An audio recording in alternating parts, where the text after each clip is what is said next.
Don't forget. Some things mustn't be forgotten. The shadow hunting me. I must hurry. My name is Daniel. I live in London at Mayfair. What have I done? This is crazy. Don't forget. Don't forget. I must stop him. Focus. My name is... I am Daniel.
19th of August, 1839. I wish I could ask how much you remember.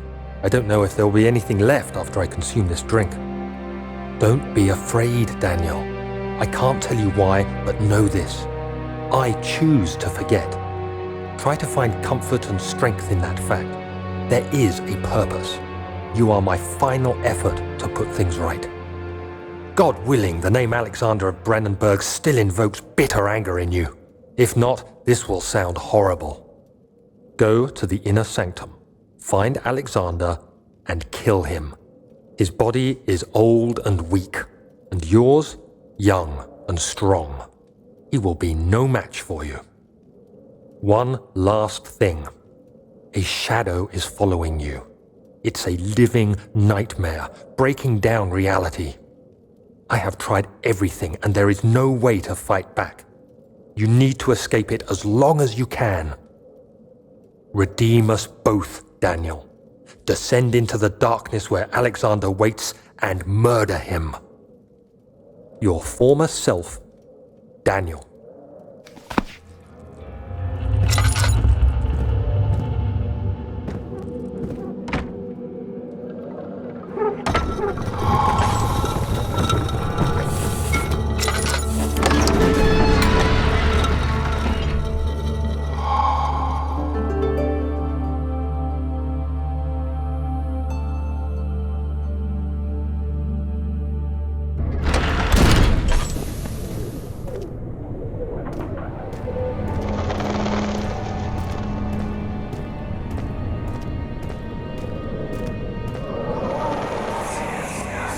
Alexander, is it inside the castle? In a manner of speaking. Come, bring the lamp. You've been to the refinery, have you not? I don't believe I have. Is it connected to the... what did you call it? The inner sanctum. My most precious chamber, Daniel. And it lies well beyond the refinery. In fact, it lies beneath the very stone of Brennenburg.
May 1839. The unflinching African sun has continued to plague our expedition, making it impossible to dig until dusk. How Professor Herbert managed to find the location in these vast plains of nothingness remains a mystery to me. When I asked him about the tomb again, he told me about the legend of Tin Hanan, the mother of us all. An interesting story in its own right, but I can't help feeling there's more. Later that evening, we uncovered a passage beneath the dunes leading to a sand-covered stone structure. The professor was confident it was the tomb we sought and ordered the others to clear the way late into the dark, cold night. Tomorrow, I shall lead the men into the ancient structure, hoping to reach the burial chamber.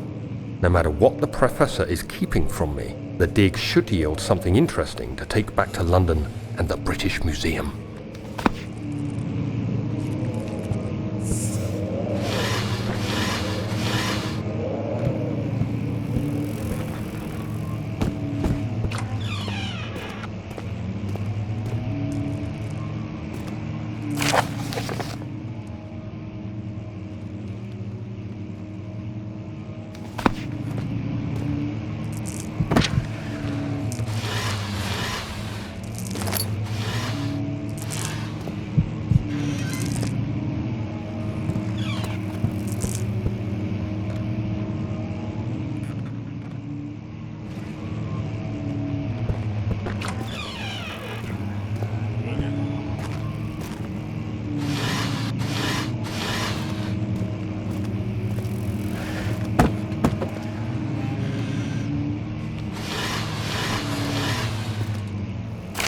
17th of May, 1839. My hands tremble as I write. I feel a need to document my tribulation, for I fear that my memory will fail me if I linger. Today, I took some men and ventured into the dark, ancient passage we uncovered. Our torches burned faintly in the murky air as we slowly made our way underground. The men were superstitious and fearful. They argued loudly, and I felt their strange language getting to me. I mustered my strength and yelled at them to continue down the slopes and broken steps. The crudely carved passage confused me. It looked much older than the 4th century structure we had expected. The twisting path emerged into a great antechamber. The walls were lined with statues unlike any I'd ever seen. Despite their unearthly quality, I felt a strange familiarity toward them, which haunts me still. At the far end of the chamber, a great slab of stone sealed off whatever lay ahead. I gave the order to raise it, and as I pushed through the narrow space, the heavy stone suddenly dropped, sealing me inside. I was trapped.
May 1839. After pounding the unforgiving stone wall for what seemed like an eternity, I realized it was hopeless. I was trapped. I fell to the ground, gasping for air, trying to focus. That's when I saw a faint blue shimmer. My weakened body was heavy to carry, but I managed to push myself toward the enchanting light.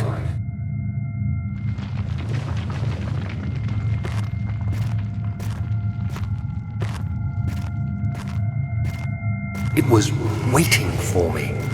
Enclosed in dark nothingness, I felt myself drawn to the mystic light. I reached out, closing it in my hands. The faint glow escaped my fingers and began to spark brightly and spirit me away, unlocking alien memories of spiraling towers, endless deserts, and impossible geometry. The next thing I can remember is the grating sound of stone being lifted, the voices of the Arabs pulling me to safety, and grasped firmly in my hands was the broken pieces of a most peculiar relic.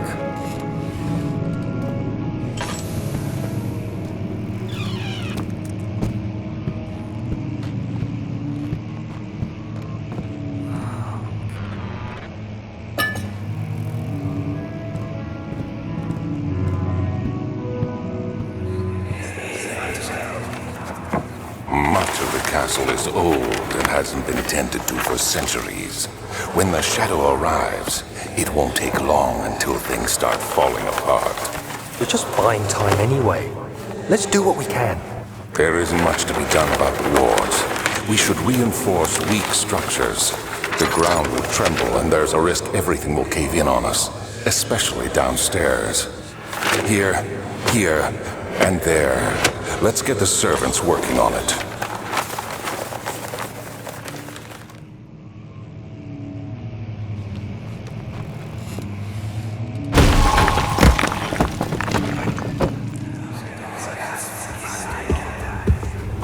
You have to be swift when you activate the first one. You hear that? If it stops, you'll have to start over. Isn't all this a bit excessive? You can never be too careful, Daniel.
Everything is gone.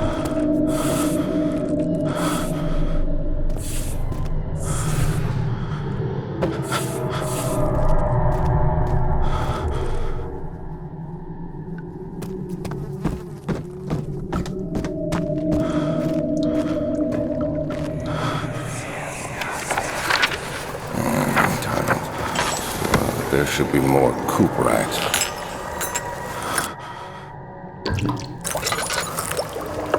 I see. And one part aquaforce.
Who cares?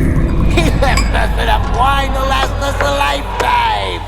Or at least until tomorrow!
What's happening?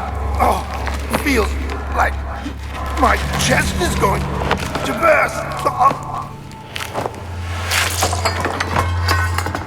My God! Wilhelm, do something! Accept it. We're not getting out of here. How can you say that? Alexander, you piece of shit! Let us out of here!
dark in here.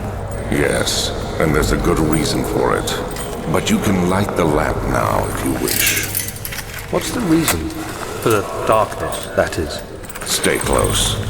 Be careful not to stray. What's the reason? Why is it so dark? Pay attention, Daniel. It's important that you keep going straight and make sure not to stray.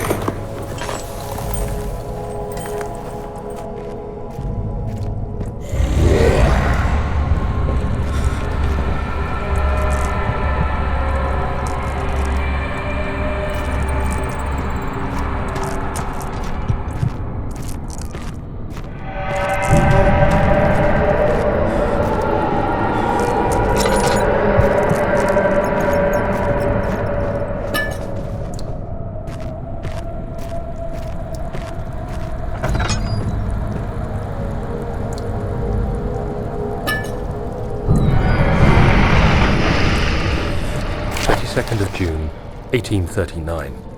It's been more than a month since my last entry. After the event inside the underground chamber in Algeria, Professor Herbert insisted I return to England.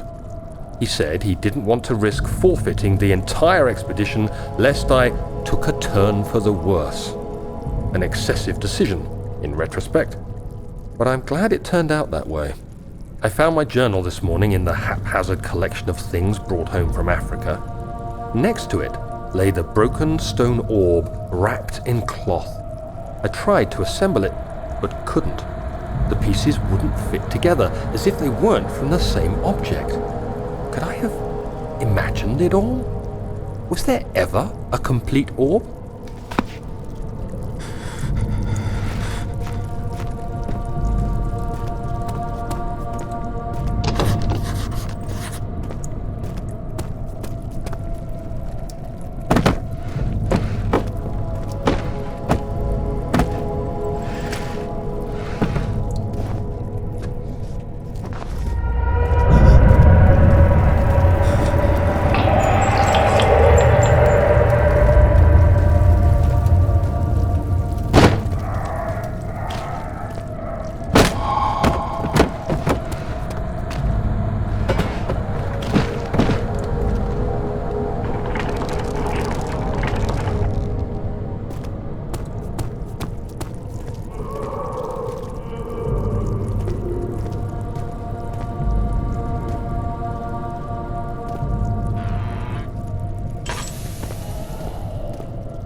June 1839. I feel the need to continue this journal, even though it was intended for my journey to Africa. This must be something very important. I just know it. I've taken it upon myself to piece the orb back together, but it's been more difficult than one might think. The pieces are behaving strangely. They seem to change color, shape, and texture, but ever so slightly. Yesterday, I took careful measurements and notated any significant markings. Today, I confirmed my suspicions. They were changing. I was terrified and rushed off to see the finest geologist in London, Sir William Smith. I approached the subject with care and we discussed how rocks change form. He told me about the nature of glass, how it eventually collapses on itself, like ice slowly melting over the course of centuries. Smith eased my mind a bit, but I can't escape the feeling that these shards have otherworldly properties.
have an ascending room. Will it take us to the inner sanctum? It will definitely take care of the vertical part of our journey. So, you have ridden an elevator before? Yes, the Colosseum at Regent's Park has one. It takes you to the gallery where you can view the panorama. Good. This ride might be a little longer, and in the other direction.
Let's see what you have to offer.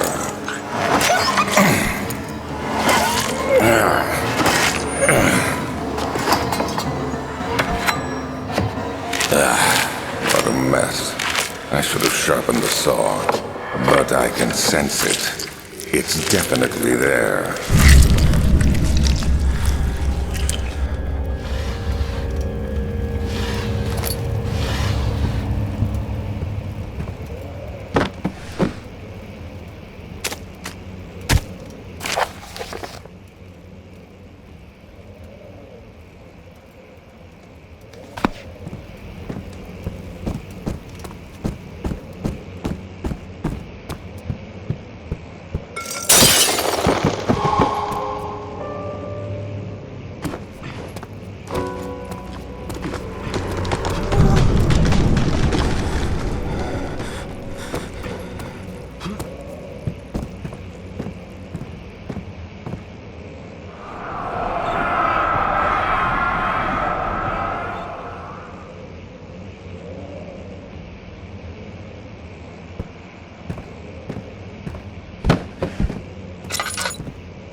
journal is gone.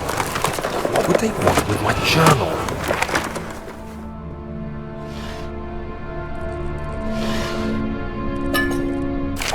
July 1839. I received a letter today from the Algerian governor's office disclosing the fate of Herbert's expedition. About a week after my departure, Abdullah, one of the men traveling with us, returned from the desert. He was badly injured, as if maimed by a lion. The man rambled deliriously about the expedition being attacked by something horrible. The French quickly dispatched a search party to look for the expedition. After searching for days, they found the camp abandoned without any trace of Herbert or his men. Tomorrow, I'll retrieve the things they recovered from Herbert's tent at the customs house. I don't know what to make of it, but I'm worried for him.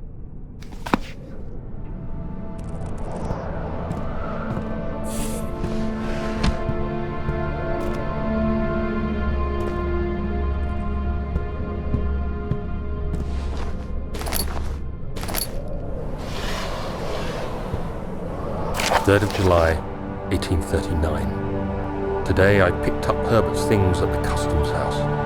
I dug through the trove of documents he had carried and found a log detailing the expedition. The nature of this text ranged from quick notes to colourful accounts of transpired events. I skimmed the pages, trying to figure out what might have happened. May 17th, the day I was trapped inside the orb chamber, Herbert dryly states, "Recovered Daniel after 1 hour of entrapment." This confused me greatly. I was suffocating within minutes. How could I have lasted an hour? I continued reading the peculiar text. Herbert states his facts without judgment or passion, but suddenly I could read frustration into his text. He pushed his men to investigate the underground tomb, an effort which seems to have strained the minds of his men. Madness spread through the ranks, and Herbert had to take some extreme measures to continue. He finally visits the chamber himself, where he retrieves the orb to the surface. His account confuses me greatly. If he has the orb, what are those pieces in my drawing room?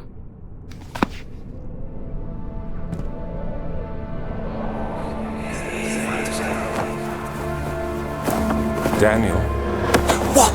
still having nightmares, I see. Yes, I can't shake them. They come every night. We'll put a stop to them. You'll see.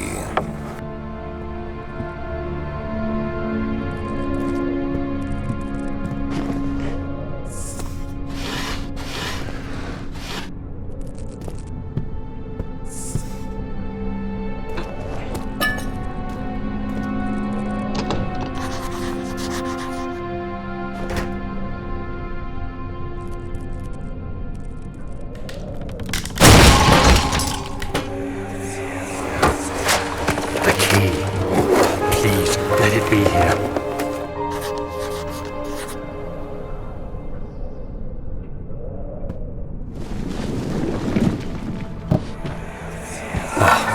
Thank God, there it is. I guess it is a good place to hide it then.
July 1839.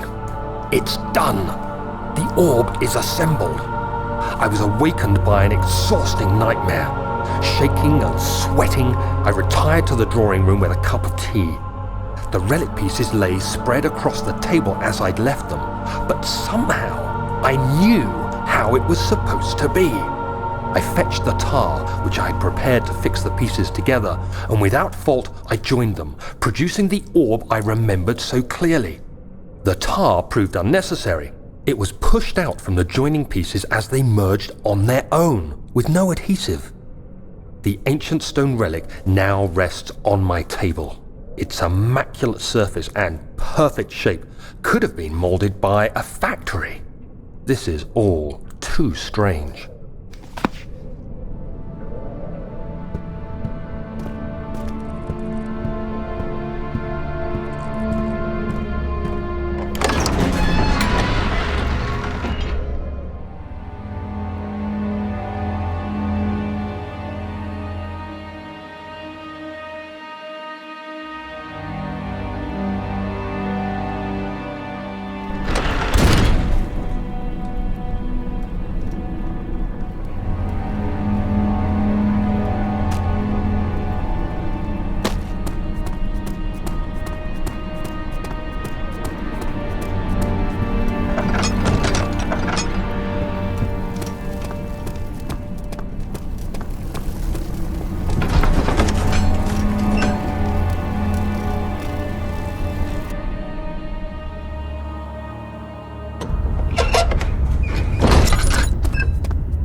Let me go! I won't tell anyone, I swear! I just want to go home! No! Get away from me! Leave me alone!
Why are you doing this?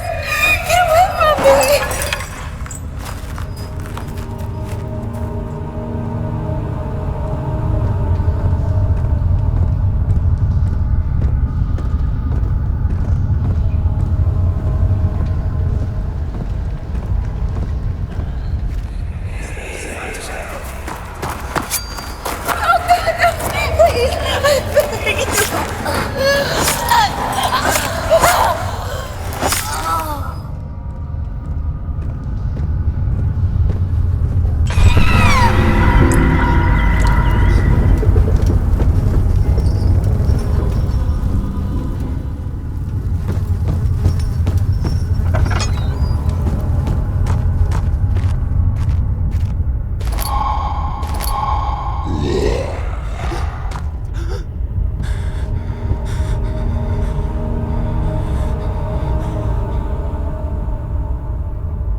I won't, Herbert.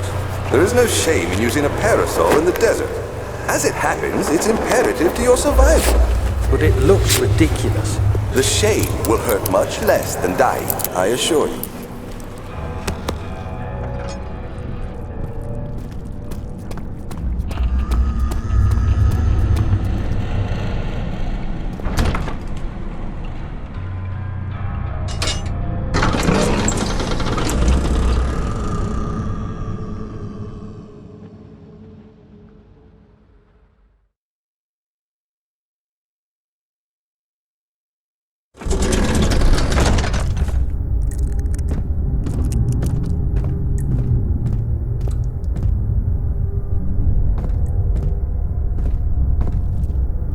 July 1839. Today I went to the university looking for answers.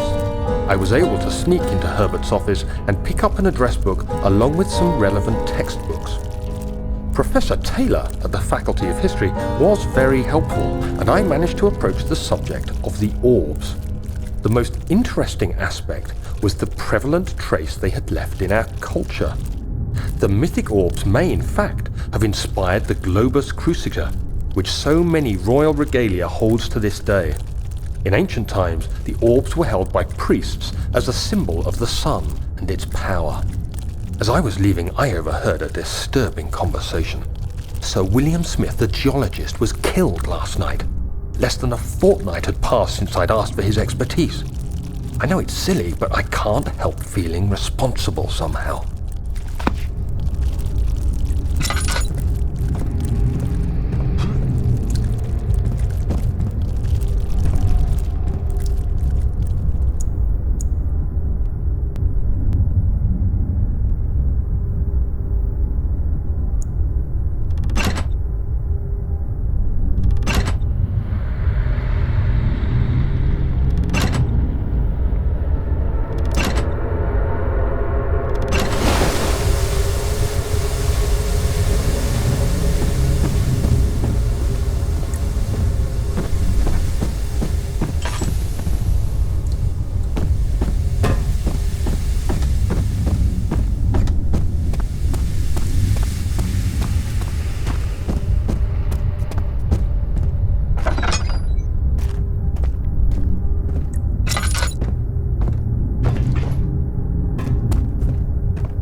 July 1839. I've read every book I can find on the subject. While rich in legend and hearsay, my knowledge is lack for the insight I crave. I've sent letters to many in Herbert's address book and received answers of varying importance. Today, I got one which differed greatly from the others. From a baron in Prussia. He said nothing about the quaint stories of priests in underground temples. He didn't even mention them. He simply wrote, "I know. I can protect you. Come to Brennenburg Castle. Signed, Alexander." What am I to make of this? Protect me from what? Is someone after me? I looked up Brennenburg and traced it to the Prussian woods near the Baltic Sea. While being the least informative letter I've received, it causes me greatest distress and interest. As I write, my thoughts are drawn to my nightmares in which a most disturbing sound calls to me. A sound defying description. A voice from the void. The last few weeks have been awful, with so many sleepless nights dreading a repeat of those horrid dreams. Tomorrow, I shall visit my physician, Dr. Tate, in hope that he can provide me with sedatives to help me sleep.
July 1839. How has this escaped me? They're all dead. Limbs scattered, heads split down the middle, their skin flayed as if boiled. I feel like I'm falling into myself. What's happening? Sir William Smith, Professor Taylor, now Dr. Tate. Is it following me?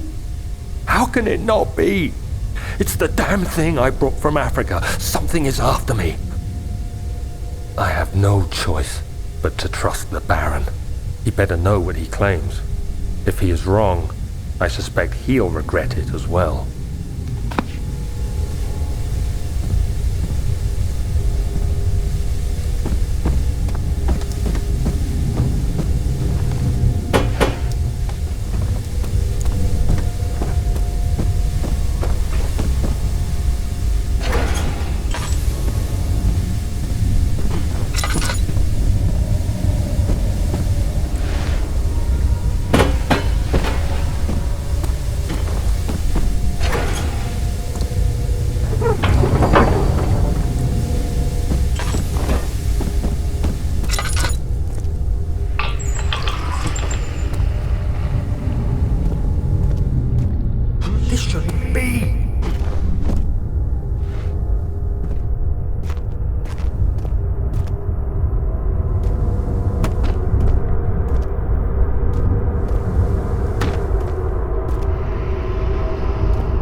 This way. What was that? Forgive me, I should have warned you.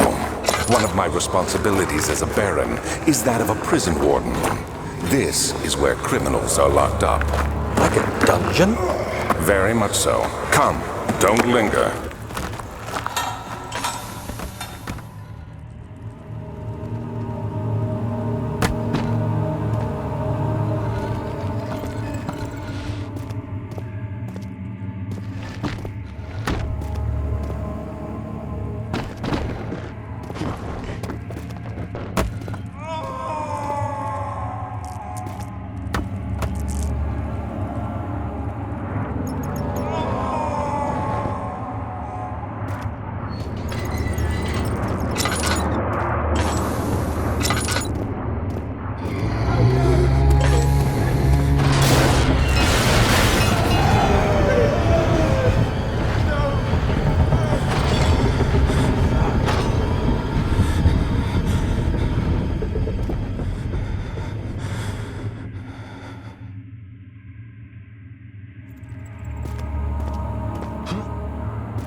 You must go. Find Gabriel, the Outrider, and tell him to alert the King's men. No, you come too. Please, we don't have time to make the hole any wider. But... Someone is coming. Hurry! I'll cover the hole with the bed. Everything will be fine. I promise.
is she?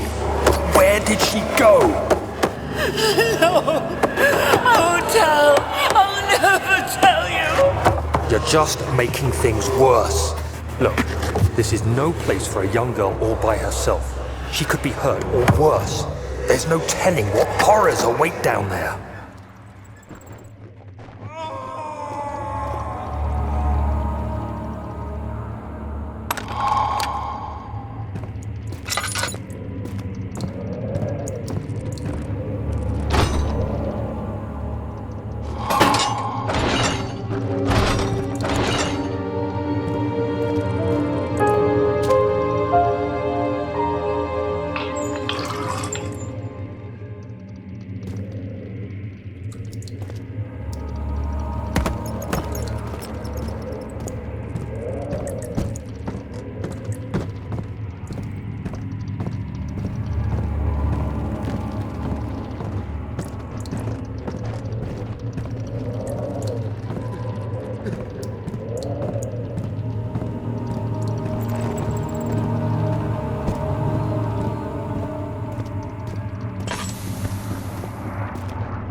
Is he safe?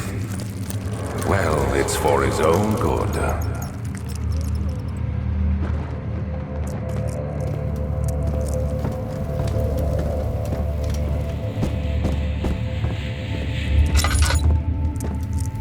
Soon it will be ready.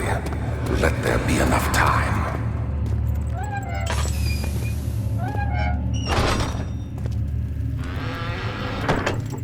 He escaped? Where is he now?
believe this? Why? I mean, why? What did I do to deserve this? I mean, it can't be. Do I deserve this? It wasn't my fault. Why did he have to go in there? Don't go into burning houses. He should have known better.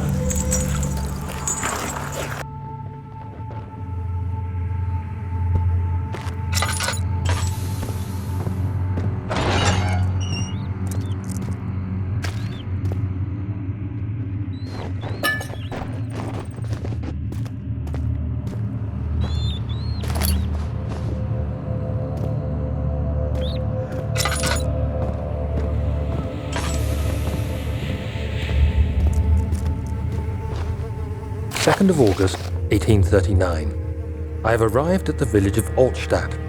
It's a haven in the midst of a vast forest and the last stop before my final destination, Castle Brennenburg. It's late in the evening, and the outrider, who has been with the coach since Bremen, advised me to wait until morning before I venture further. I've arranged for a bed at Der Müller, the village's only inn, and am now waiting for the sun to rise. I try to sleep, but as I close my eyes, I see the men who fell victim in London. My fear and shame forces me to witness the same scenes over and over. They are dead because of me.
Of August, 1839. I feel like I have fled the world and all its worries. Brennenburg is a majestic creation perched upon a forest-clad hill with towers reaching well above even the highest pine trees. Following the winding road leading to the gates gives the impression of discovering something forgotten, as if journeying with Marco Polo to the hidden Xanadu. Alexander, the Baron, is a peculiar but gracious man. He seems well versed in worldly matters, and is not at all as eccentric as I assumed. My room is exquisite, and I'm confident that no hotel for miles could even hope to match it.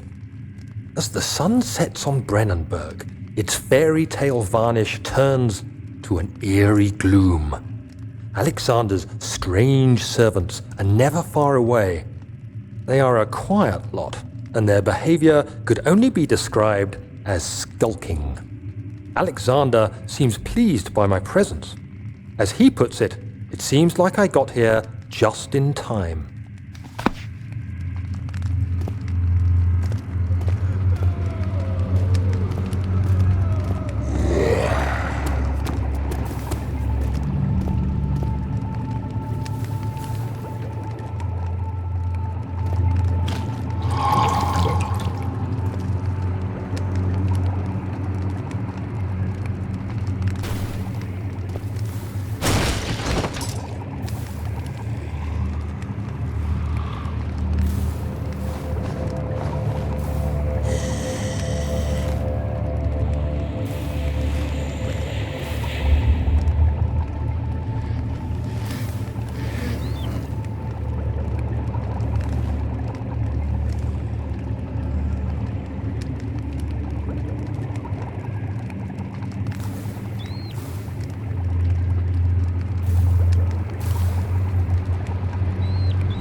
So you used the drain sewers as a means of transport? Yes, they were built to divert water from an underground spring and are quite spacious. It seemed only natural to incorporate it into the overall structure. But we won't be using it. Not today. The flow is seasonal, and when the spring runs dry, the damp tunnels produce a rather poisonous type of fungi. There is an antidote, of course, but we won't be bothering with it today. Come, this way instead. We're almost there.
Did we find this place? An old friend back in Algiers gave me a map. Why isn't he with us? Didn't he want to come?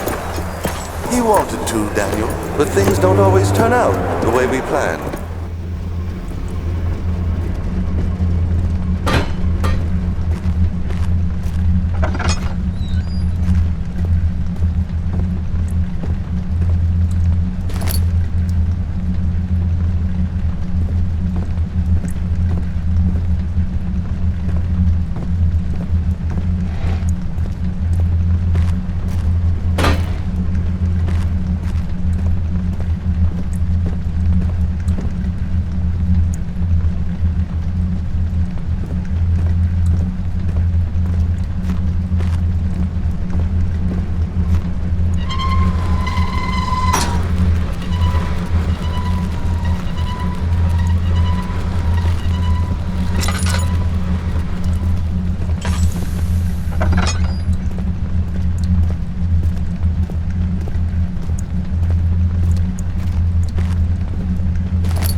serving water from the spring.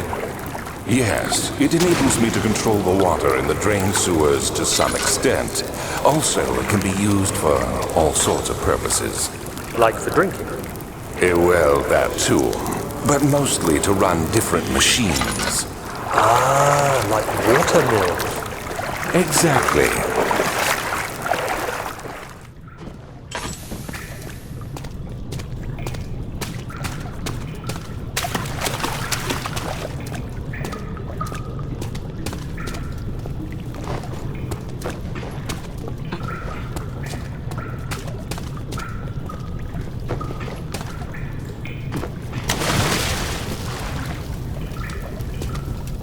7th of August, 1839. There is no denying that Alexander puts a lot of faith into what I can only describe as magic. I'm not surprised.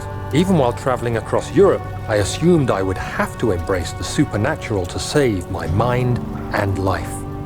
As a novice, I do everything in my power to stay focused and not dwell too much on my own doubts. Alexander woke me up early and told me it was time we got started on our work.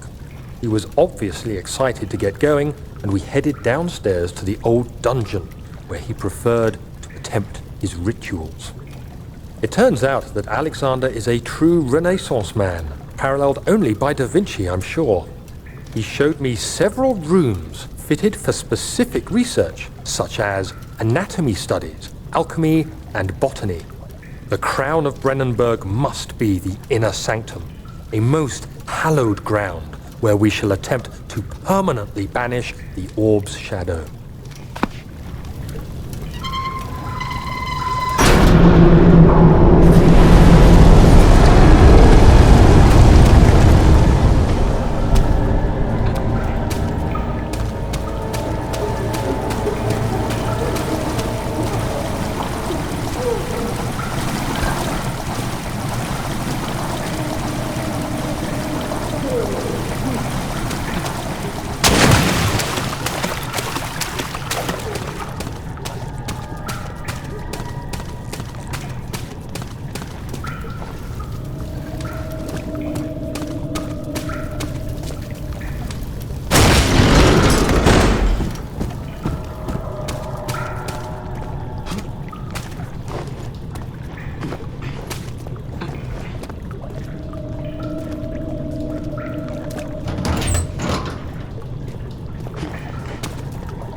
August 1839. I could never be certain until today that I was on the right path. Using my orb, Alexander managed to channel its power unto us. The inner sanctum flared with blue, fiery light, and I could feel the same things I felt in the dark chamber in Algeria. It was like standing in a mad whirlpool of impressions. It was terrifying. But Alexander kept calm and wielded strange tools of science in order to tame the storm. Suddenly, the blue light was stained by strains of red, and the walls burst with pulsating tissue resonating with the scene. Alexander quickly covered the orb in some cloth, and the unspeakable thing vanished. Apparently, the orb's shadow is closer than Alexander thought. He said I should prepare for a warding ritual tomorrow. I'm not sure what he expects, but I have a bad feeling about this.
August, 1839.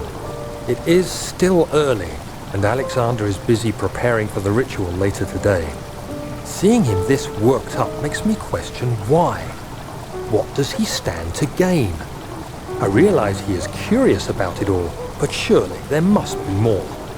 Is he so foolish he will attempt to tame the power of the orb?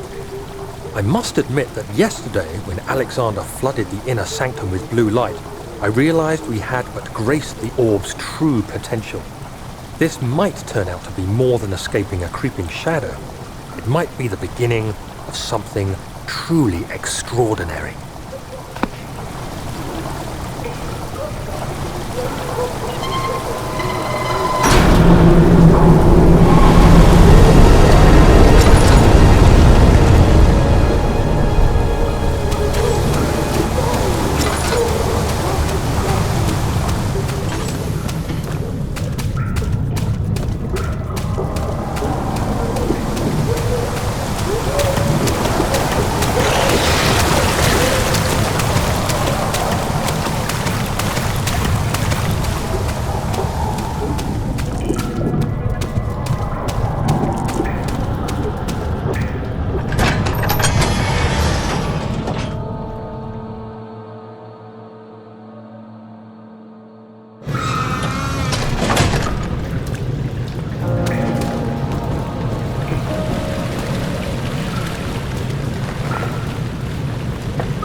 Do you see, Daniel? It has yielded. What? The shadow. It has? For now. Come, let's get this out of here so we can get some peace. Yes, let's. Where to? Just down the corridor, to the morgue. Are there more dead men there? You did well, Daniel. Come, let's get going.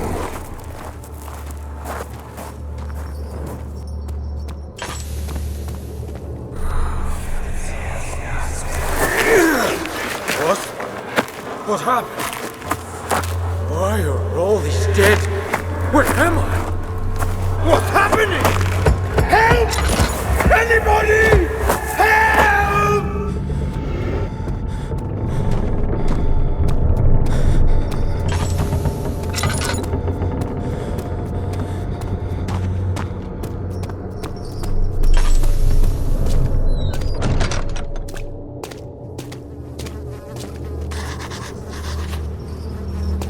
I hear you breathing, Daniel. Do you hear me? Have you changed your mind?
What's happening? What are you doing? Let me go! Please, don't take me! Nobody ever returns!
Daniel, turn around this instant.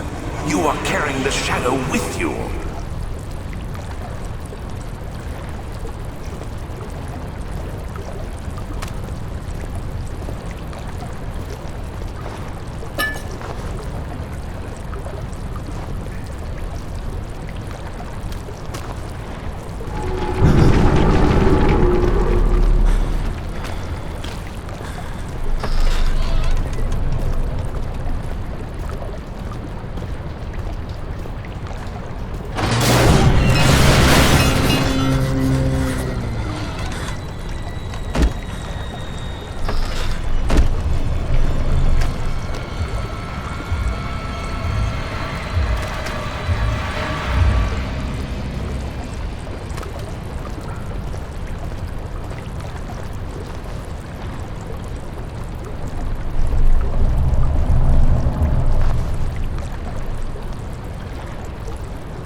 August 1839.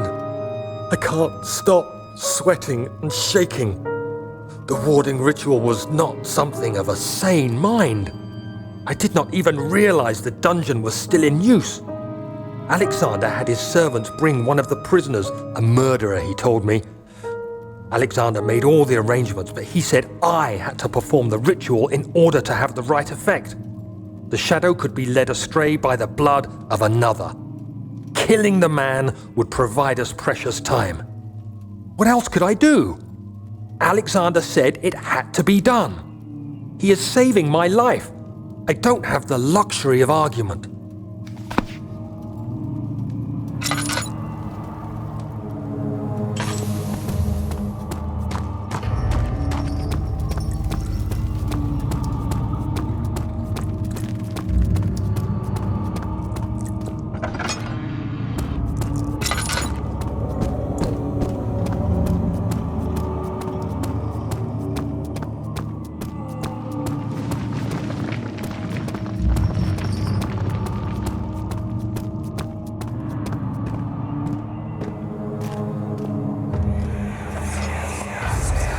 Agrippa, I need you to stay awake.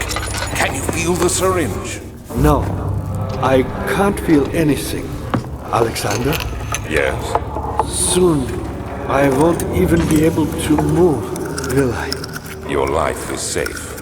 I don't doubt that. But will it be worth living?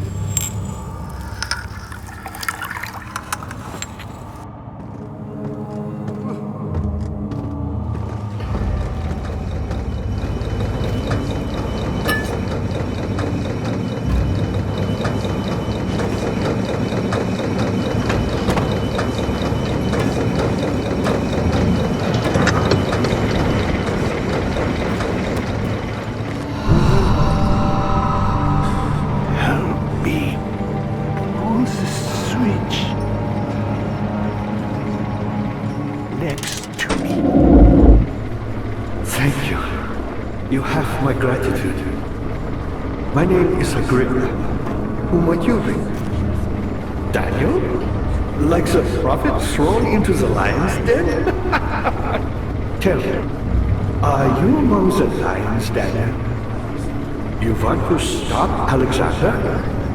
Oh my, so Babylon shall fall, you say. You worry too much. Alexander is toothless without an awe. Yes, that's not very promising at all. The sanctum is basically impenetrable, but against my own. It could be breached by another, but Alexander broke my own, a long time ago. Really? Well, if you tell the truth, by all means, seek out the pieces of the broken wall and mend away. I believe he uses them for torture now. They practically leak matter, which is quite useful, I understand. There should be 6 of them. Look around the choir and the transept. You should be able to find them there.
Daniel, you have gone too far.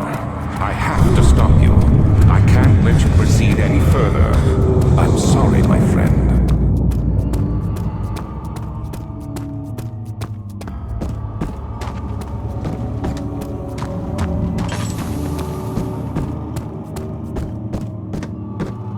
Daniel, I hate to bother you further, but if you're really going after Alexander, would you consider taking me with you? I know it sounds ridiculous, I mean, look at me. But if you find anything concerning a man named Johann Ryan, would you please bring it to me? I believe he was working on a way to help me.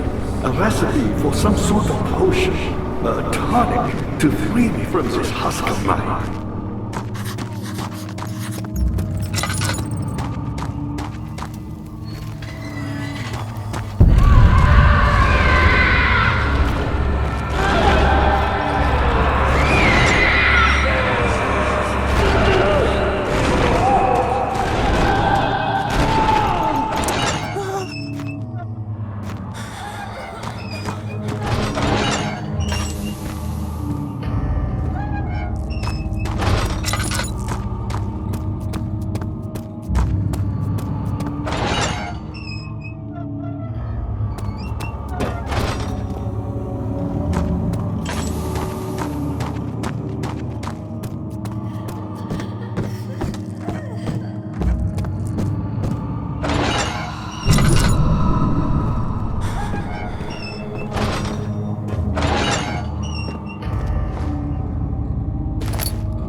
I know this. I've been here already. I know this taste. A taste of Damascus rose obfuscating the truth in a dim haze. They may sweep the traces from my memory, but my body remembers. These cuts speak volumes, even though my mind remains silent. They will be back. They will be back.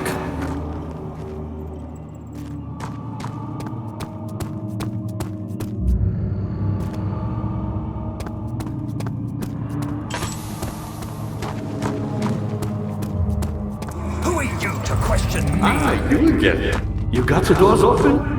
Good going. I knew you could do it.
Baron, how much more am I supposed to withstand? Kill me, Orphan! Kill me! This one. Prepare him.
cradle is ready. Good. You're a man! How can you partake in this? Is he all right? He is one of the wicked. Don't pay his lies any attention. I'm not a bad man! It was an accident! He set a man on fire. It wasn't my fault! Why won't anyone listen? That's horrible. Of course. We are dealing with monsters here.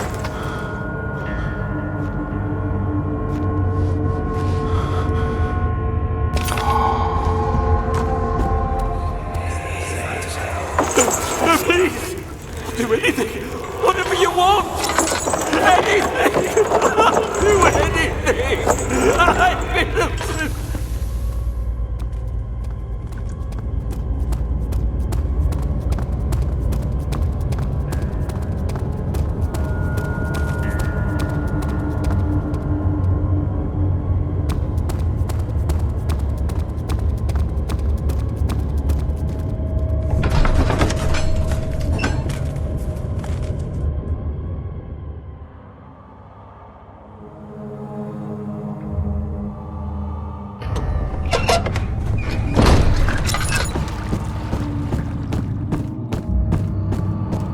Was there something else?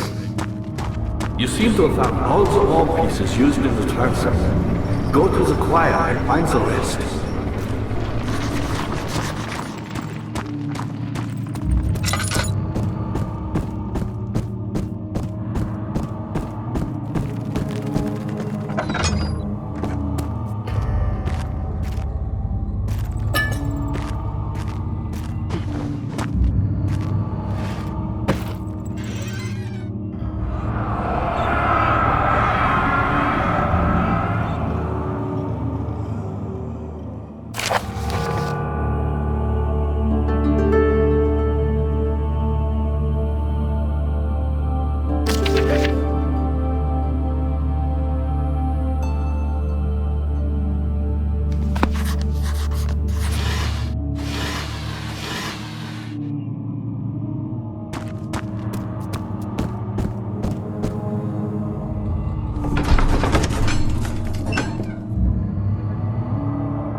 The 15th of August, 1839. The blood wards are failing. The shadow beckons, and its cry disarms my actions. Hurry, no time to spare. You have to kill another. Alexander produces a knife. He wants me to cut the flesh. Do it. Save yourself. He is a murderer, Daniel. He is evil. A cold-blooded killer. Hurry! Alexander, you must let me be.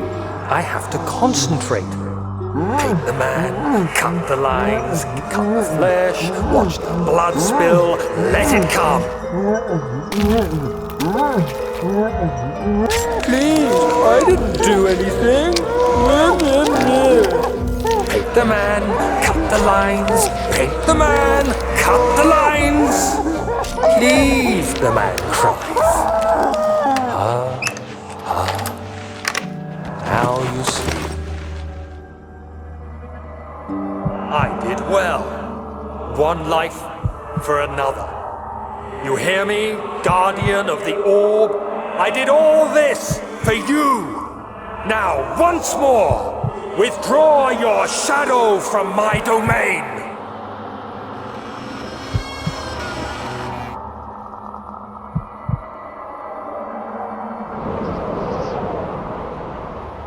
Alexander, there isn't much time. I can feel it. We must act swiftly. I will do whatever it takes.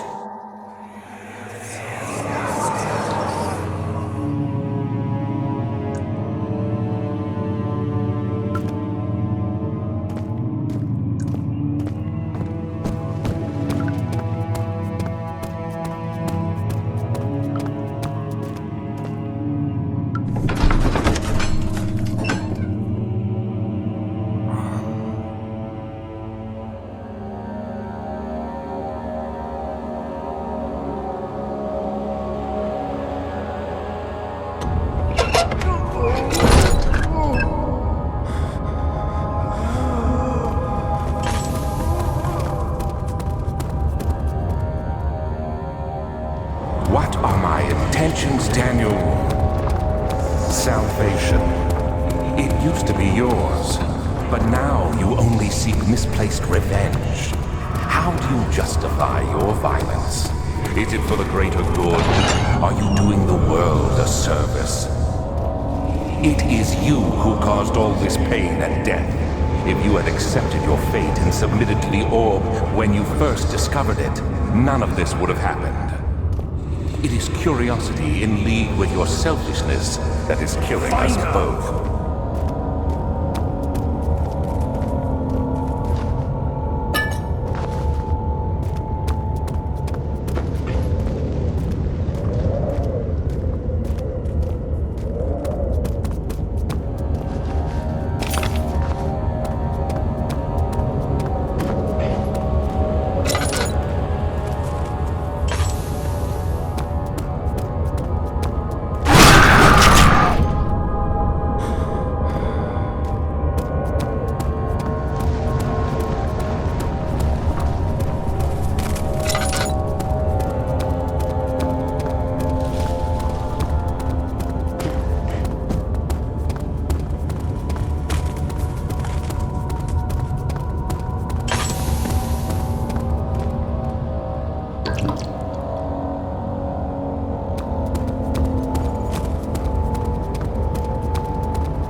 The wheel is good for keeping your victims still during the procedure. They can be bound around the circumference or simply stretched across, tying limbs to the spokes and rim. All tools are by this point useful, and you may administer the torture in any way you like. But the forte of the wheel is the gaps. When you have decided that the victim shall die, you can smash their limbs with a hammer, making them fold in between the frame. But they'll die. Too quickly, I mean. No, don't worry. The human body is much more resilient. They can survive for days until they finally succumb.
you again. Incredible. You found Vire's recipe.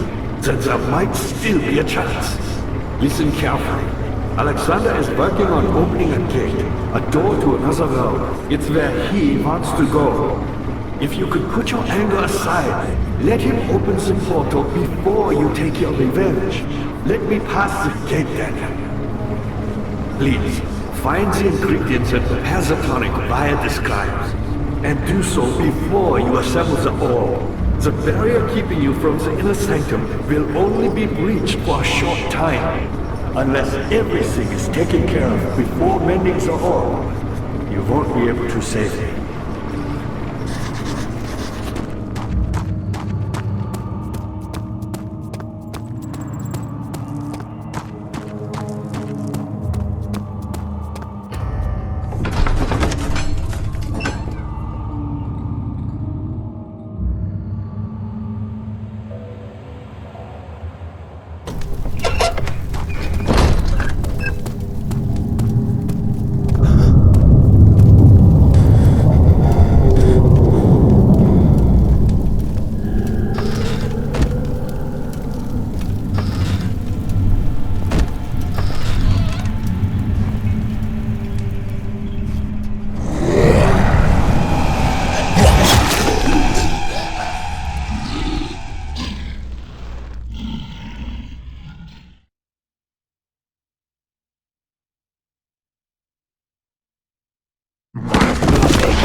You had me worried. Quite frankly, I'm not sure what to do with you. I hold no grudge against you, Daniel. We are so very much the same, you and I. Do you really drink from the amnesia mixture? It does explain so much of your behavior. You never did finish what you set out to do. You talked about redemption, how you would face your shadow and save our work, and me. I will grant you another chance to redeem yourself. You can wait here and stop the shadow. Thank you, friend.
8th of August, 1839. Tonight, we will unlock the power of the orb and ultimately banish the shadow hunting me. I feel it closing in on me and I fear for my life more than ever. Just outside Altstadt lays a small settlement where Zimmerman, a dairy farmer, lives with his wife and 3 children.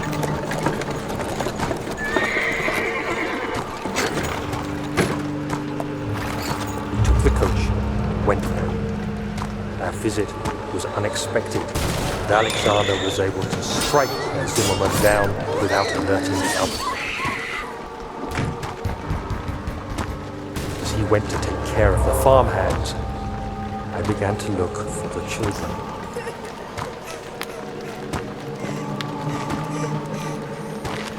We should have more than enough prisoners to finish the ritual now.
I'd lost you. The castle trembled and I could hear the chancel collapse. The laboratory might be accessible now.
What are you doing? Time is running short.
me the tonic, and then use the saw to remove my head.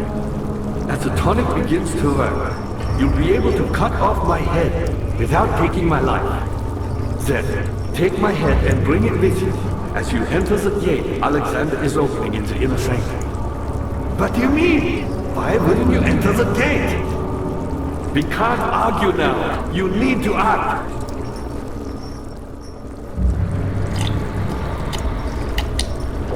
Quickly, off with the head!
of August, 1839. I cannot believe what I have become. One of the girls escaped and I chased after her all the way upstairs. I hunted her down, and what is her life worth? How many lives can I take before I surrender my own? Sure, I would kill a murderer to save an innocent, but to kill an innocent to save myself? A cold-blooded murderer.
It's not fair.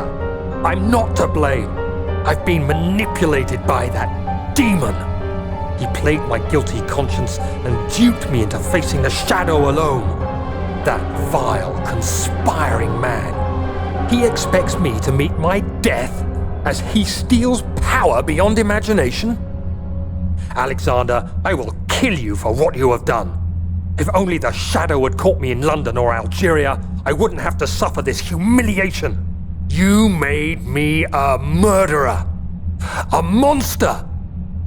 And now, I merely await my death. I am too weak to press on. I can hardly stand as my knees fail me. I cannot see as my eyes are dressed in tears. I am as broken as the men I've tortured. If only I could wipe my fear away, as we did with them.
Wondering if you were going to show up. I see Agrippa convinced you to run some errands. Tell me, is everything nice and clear now? Am I the villain? Good and evil. Such comforting concepts, but hardly applicable. Are you so blind that you see no good in me, or evil in Agrippa?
There he is.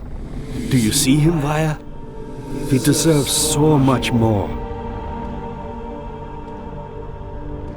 Please, help him. I know you can.